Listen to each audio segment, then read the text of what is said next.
Hello student, I hope आप सभी अच्छे होंगे।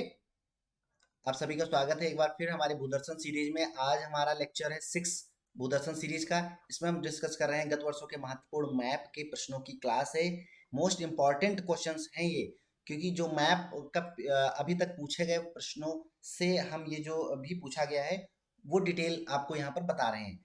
तो हमने इससे पहले पढ़ा था डैम्स इन इंडिया, जिसमें हम डैम के बांधों की बात की थी। आज हम अपने इसमें बात करेंगे अभी ये रिवर्स, जो हमारे रिवर्स हैं, नदियाँ, कौन सी नदी कहाँ कहाँ से निकलती है और कहाँ तक जाती है, उसकी हम बात करेंगे अपने इस क्लास में।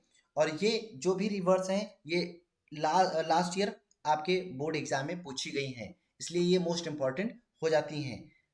शुरू करते हैं आज की क्लास। सबसे पहला अगर पहली लेक हम बात करें रिवर की, तो वो हमारी है ब्रह्मपुत्रा रिवर। तो ब्रह्मपुत्रा रिवर कहाँ से निकलती है? ब्रह्मपुत्रा रिवर मानसरोवर झील के निकट, ये आप यहाँ पर देख पा रहे हैं, ठीक। ये लोकेशन देख पा रहे हैं, ये पूरा मानसरोवर झील है यहाँ पे। यहाँ पे नामचा बरवा नामक एक जो ग्लेशियर है वहां से निकलती है। और ये कहाँ है? तिब्बत, कैलाश में है ना।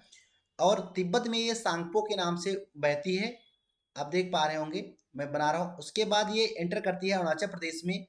एंटर करते ही ये आसाम की तरफ, आसाम वैली में होते हुए, तो आसाम में ये मांजुली आइलैंड, जो ब्रह्मपुत्रा का नदी स्थित यह रिवराइन डेल्ट उसकी बात करें आइलैंड की, तो विश्व का सबसे बड़ा मांजुली आइलैंड है, ठीक है, मांजुली आइलैंड। तो वो ब्रह्मपुत्रा रिवर पे है आसाम में, तो यहाँ पे बना हुआ है। इसके बाद ब्रह्मपुत्रा नदी आगे फ्लो करते हुए बांग्लादेश में मिल जाती है। बांग्लादेश में जाते ही ये जमुना के नाम से जानी जाने लगती है। जब जमुना एंड पद्मा का कॉन्फ्लुएंस होता है, उसके बाद ये मेघना के नाम से बे ऑफ बंगाल में जाके गिर जाती हैं, ठीक। अब इसमें अगर हम बात करें तो ये टोटल इसकी अगर लंबाई, इसकी लेंथ की हम बात करें, जबकि ये लेंथ पूछी नहीं जाती है आपसे, ये पूछा जाएगा बस ऐसे ही, आपको ड्रॉ करना होगा, ठीक। इसकी लोग और कहाँ स्थित है? भारत में। तो इसकी जो बात करें अगर टोटल लंबाई की, तो 2900 किलोमीटर है, 2900 किलोमीटर। और भारत में ये सिर्फ 916 किलोमीटर फ्लो करती है बस। तो आई होप आपको ये समझ में ये रिवर आ गई होगी। नेक्स्ट रिवर हमारी है, नेक्स्ट रिवर गंगा। अब गंगा रिवर जहां से निकलती है, ये आप गंगा देख पा रहे हैं ये यहाँ पे, तो ये गंगोत्री नामक ग्लेशियर है यहाँ पर, गंगोत्री नामक ग्लेशियर यहाँ से निकलती है। और गंगोत्री नामक ग्लेशियर के पास गौमुख नामक जगह है, ठीक है, जहां से निकलती है वहां गौमुख के सेम में जो उसका ग्लेशियर का वो पार्ट है, उसे हम गौमुख कहते हैं।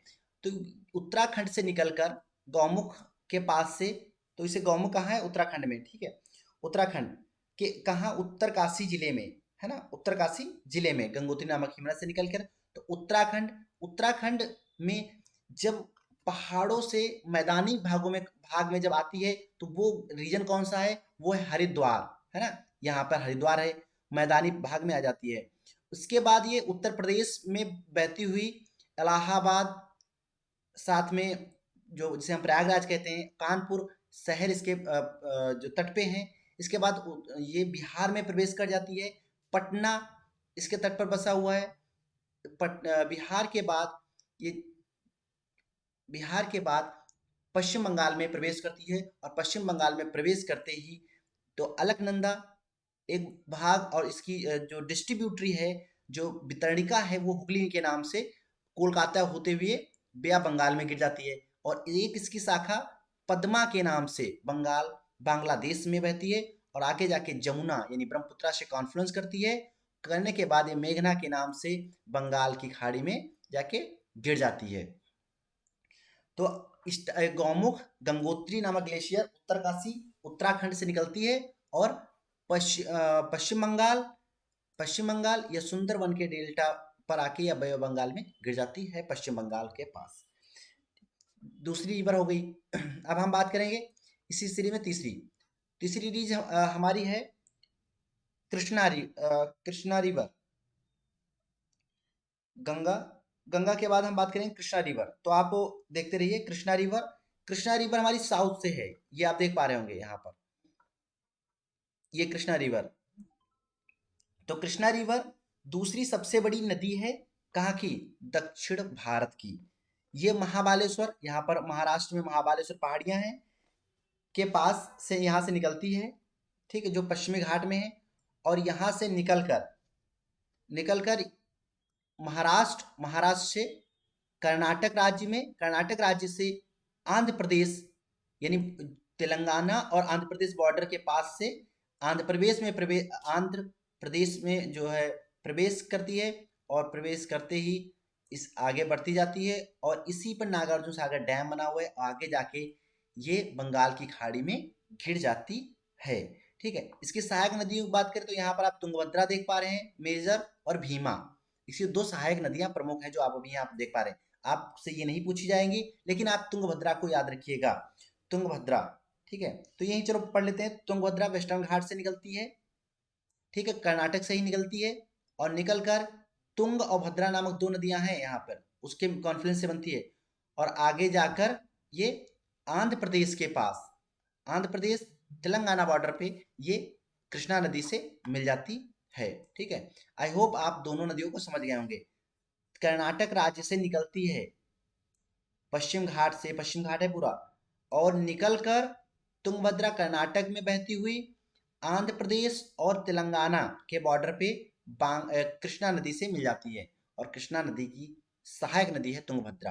कृष्णा नदी महाबालेश्वर की पहाड़ियां महाराष्ट्र से निकलती है। और इसकी दूसरी सहायक नदी है भीमा, है ना। भीमा भी महाराष्ट्र से निकलती है और कर्नाटक में ये मिल जाती है लास्ट पॉइंट पे, बॉर्डर पे, है ना।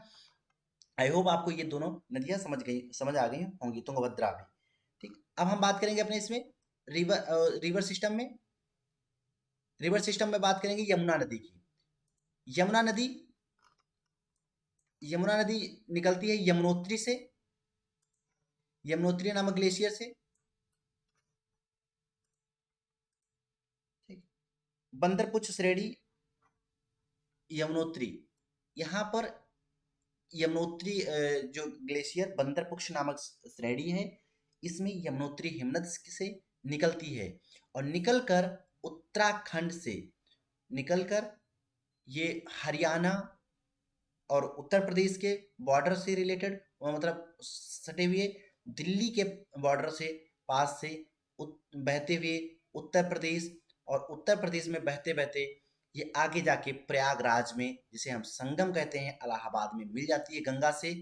और इसे संगम नगरी कहते हैं। और संगम कहाँ पर स्थित है? प्रयागराज, इलाहाबाद में, ठीक है। इसकी अगर हम बात करें, चंबल सहायक नदी है यमुना की, और बेतवा प्रमुख सहायक नदियों में से है। तो यमुना कहाँ से निकलती है? बंदरपुक्ष श्रेणी यमुनोत्री से, ठीक है, उत्तराखंड। इसके बाद है सतलज। सतलज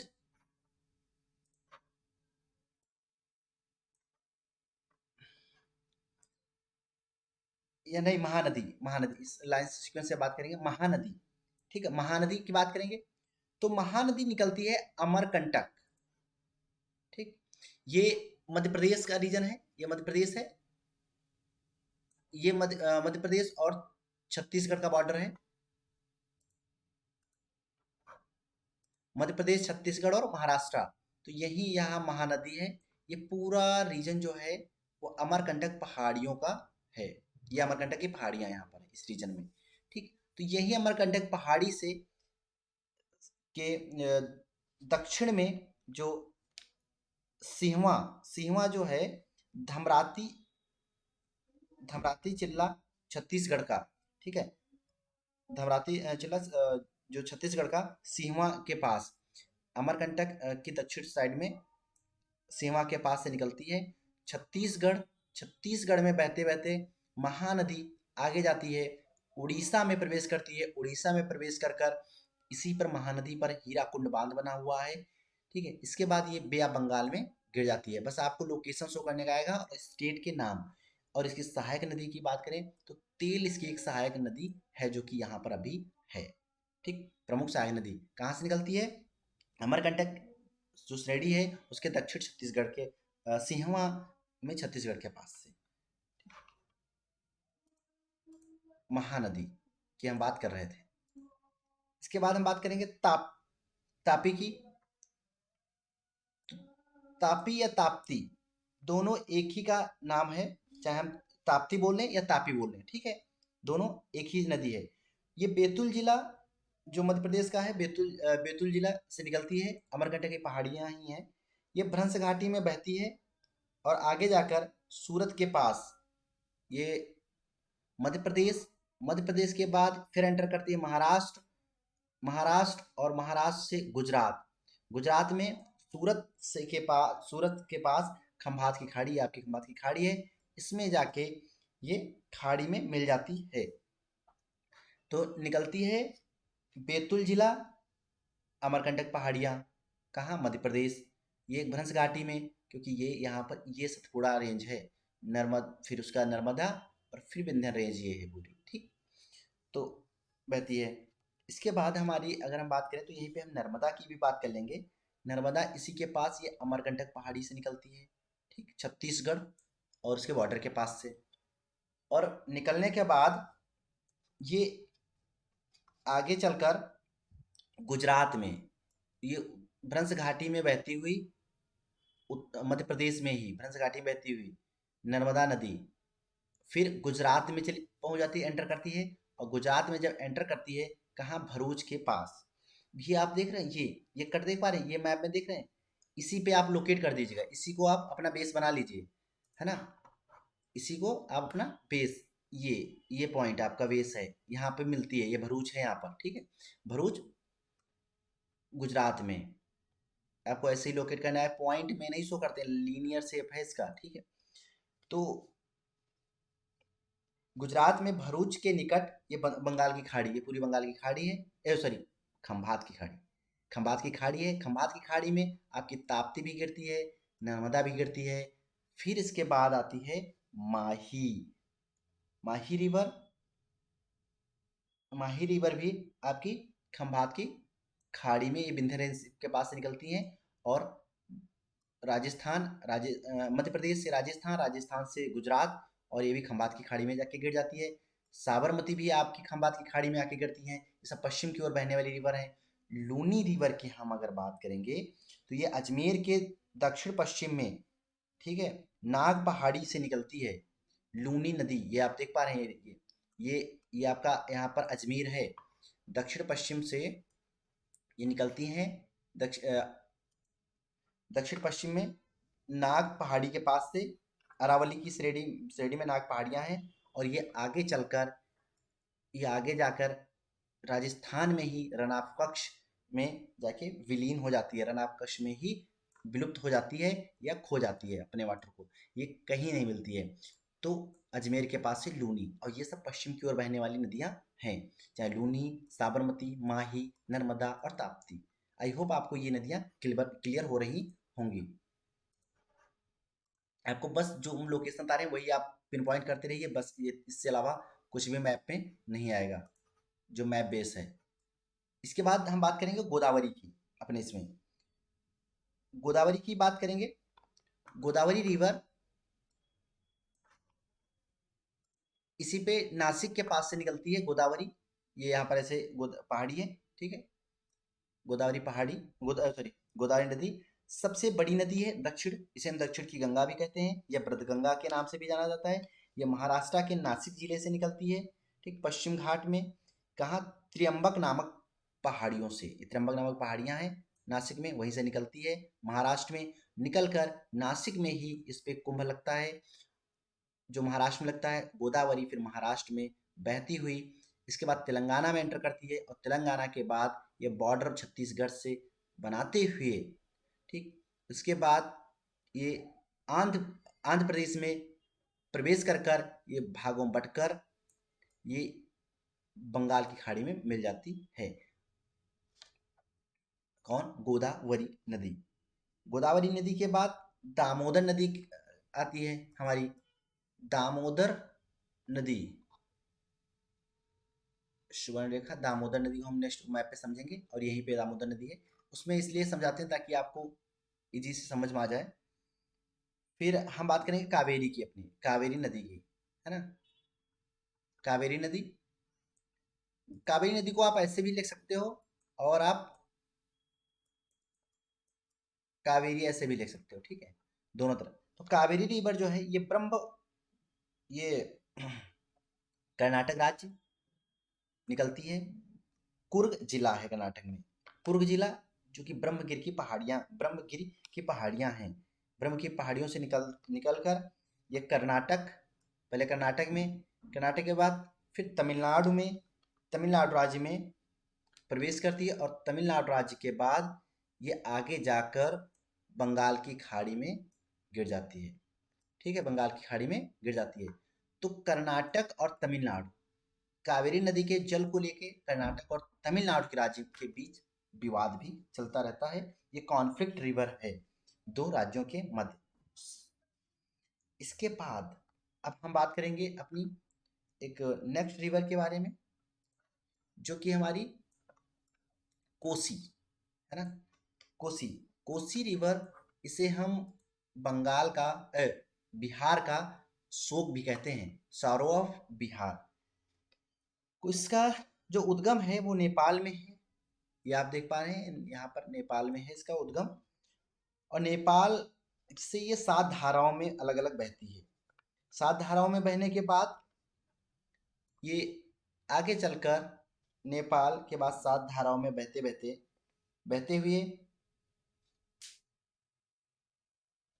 ये तिब्बत के गोसाईनाथ चोटी, तिब्बत में जो गोसाईनाथ चोटी है, ये गोसाईनाथ चोटी है, यहाँ से निकलती है।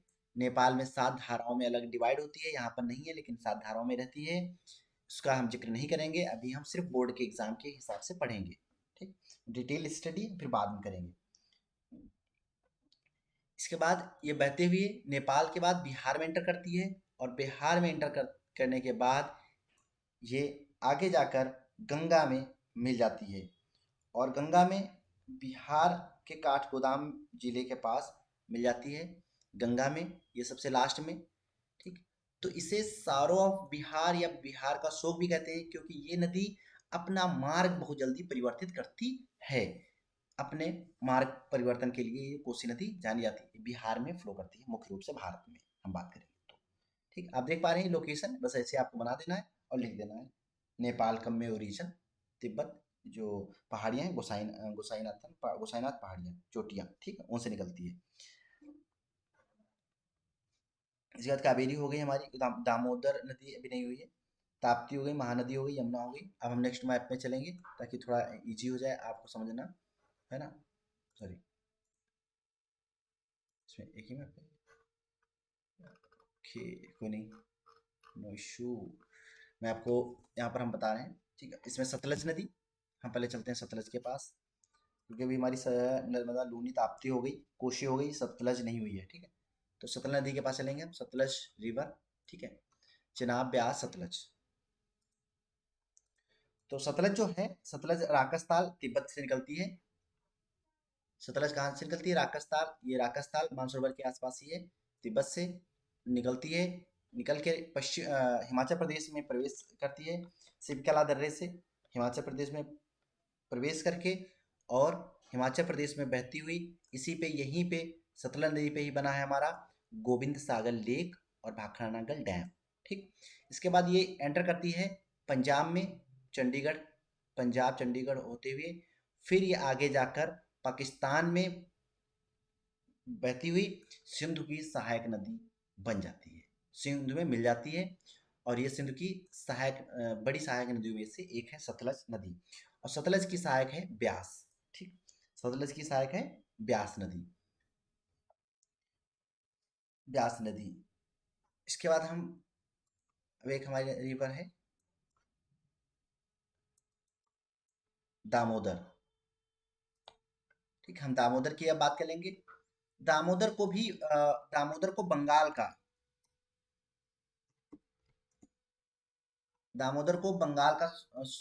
का शो कहते हैं, दामोदर रिवर। ठीक, क्यों? क्योंकि ये, जैसे हम बात कर रहे थे, कोसी की बात कर रहे थे, ठीक, उसकी कोसी, कोसी कहाँ? बिहार, कोसी बिहार की हम बात कर रहे थे, तो उसी तरह दामोदर नदी है, दामोदर की हम बात करेंगे। जो दामोदर भी दामोदर कहाँ का? बिहार, पश्चिम बंगाल का शोक कहलाती है। तो दामोदर ये सुवर्ण रेखा के जस्ट पास से निकलती है ना, सुवर्ण रेखा के ये निकलकर और बंगाल से होते हुए ये आगे जाके गिर जाती है बंगाल की खाड़ी में। ठीक, तो जो दामोदर है छोटा नागपुर के पठार के दक्षिण पश्चिम से, छोटा नागपुर का पठार है ना ये सब झारखंड में, छोटा नागपुर पठार से फुल्टा के पास या हुगली नदी में मिलती है। अब आगे जाके ये हुगली नदी में मिलके और हुगली में मिलने के बाद गिर जाती है किसमें? पश्चिम बंगाल में। ठीक, ब्या बंगाल में। कहाँ से निकलती है? छोटा नागपुर की दक्षिण पश्चिम पहाड़ियों से फुल्टा नामक, और निकलकर छोटा नागपुर पठार से, झारखंड से, और ये आगे चलकर फुल्टा नामक जगह जो पश्चिम बंगाल में है उसमें, वहां पर हुगली नामक नदी में मिल जाती है और मिलकर आगे जाके पश्चिम बंगाल में बंगाल की खाड़ी में मिल जाती है।